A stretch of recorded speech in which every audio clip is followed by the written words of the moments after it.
એક મોટા સમાચાર, દેશમાં સૌથી મોટા ડિજિટલ એરેસ્ટના શિકાર બન્યા છે ગુજરાતી. એમાંથી જે વિગત મળી છે તો એક અકાઉન્ટમાં જે 1 કરોડ રૂપિયા ગયા હતા તો એ અકાઉન્ટ ધારકને અત્યારે પકડી પાડવામાં આવેલ છે અને હવે જે બીજા એમાં જે લિંક્સ છે એમને શોધવામાં આવી રહ્યા છે અને ઝડપ ખૂબ જ એટલે ટૂંકા સમયમાં આપણને બીજી સફળતાઓ પણ આમાં મળશે. સર, આ જે ડેમો છે એનો લાગે છે કે જે ફરિયાદ કરી છે કે લોકલ લોકો છે અથવા બહારના લોકો છે, બીજી અન્ય એજન્સીઓને તપાસમાં જોડવાની વાત આવશે? એમાં જે છે કે અત્યાર સુધી તો જોવામાં એ જ આવ્યું છે કે આપણે જે પ્રાથમિક જે ફોન નંબરથી એમને પાસેથી કોલ થયું એ પણ લોકલ છે અને પછી જે અકાઉન્ટ ધારકો છે એ પણ લોકલ છે. તો હજી આપણે જ્યારે બધી ટેકનિકલ રીતે વધારે એમાં ડીપમાં તપાસ કરવામાં આવશે ત્યારે ખબર પડશે કે એમાં બહારનો કોઈ એટલે સંકળાયેલ છે કે નહીં, કેમ એ આપણને બધી ખબર.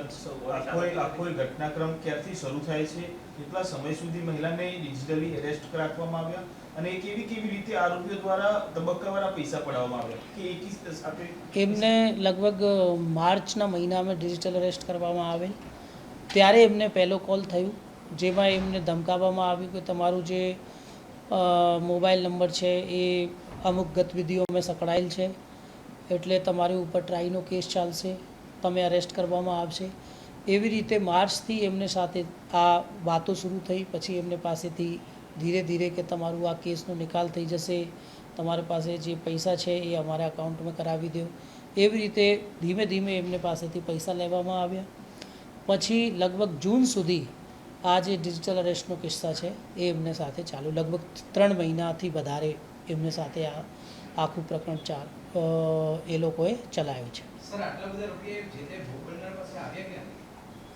હવે એ ભોગ બનનાર પાસે ક્યાંથી રૂપિયા આવ્યા એ તો આપણે તપાસનો વિષય અત્યારે નથી, કેમ કે કોઈ પણ માણસ પાસે એમને જે પૈસા એમના ધંધાના અને એ થઈ શકે છે. એટલે અમે અત્યારે આરોપીઓ ઉપર વધારે ફોકસ કરીએ છીએ.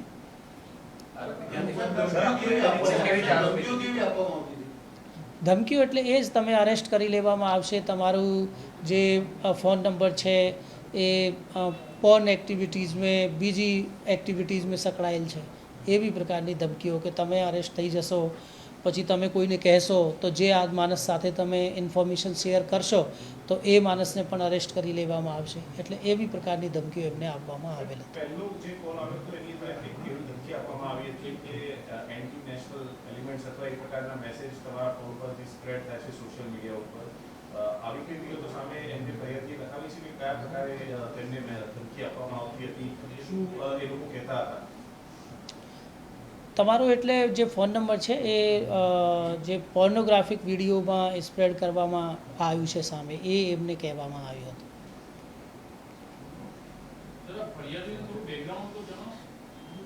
આપણે ફરિયાદી સિનિયર સિટીઝન છે અને હવે આપણે ફરિયાદીની ઓળખ વધારે આપી નહીં શકીએ કેમ કે સેન્સિટિવ છે અને ખૂબ જ ત્રાહિત છે.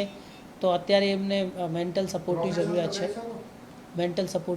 છે. એટલે આપણે એ પછી સમય આવવા પછી આપણે તમે કહીશું.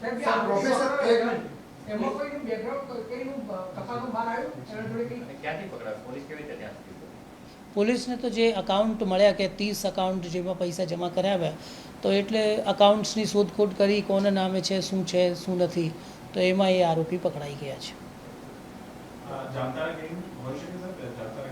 એમાં એટલે ખૂબ મોટા ગેંગ્સ છે, કેમ કે આટલું લાંબુ એટલે કોઈ સિંગલ હોય તો એ ચલાવી નહીં શકે અને એટલા કેમ કે 30થી વધારે અકાઉન્ટ્સમાં પૈસા ગયા છે તો એક માણસ પાસે તો આટલા અકાઉન્ટ્સ પણ નહીં મળે અને અલગ અલગ રાજ્યોના અકાઉન્ટ્સ છે.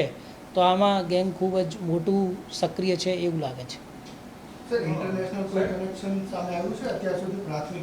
અત્યાર સુધી પ્રાથમિક રીતે કોઈ આવ્યું નથી, પણ આપણે જ્યારે વધારે ટેકનિકલી તપાસ કરવામાં આવશે ત્યારે આપણને ખબર પડશે. જે પ્રકારે આરોપીઓની એમો છે એની પરથી એવું લાગે છે કે ફરિયાદી જે છે એની તમામ વિગતો પહેલેથી એ લોકો પાસે હતી.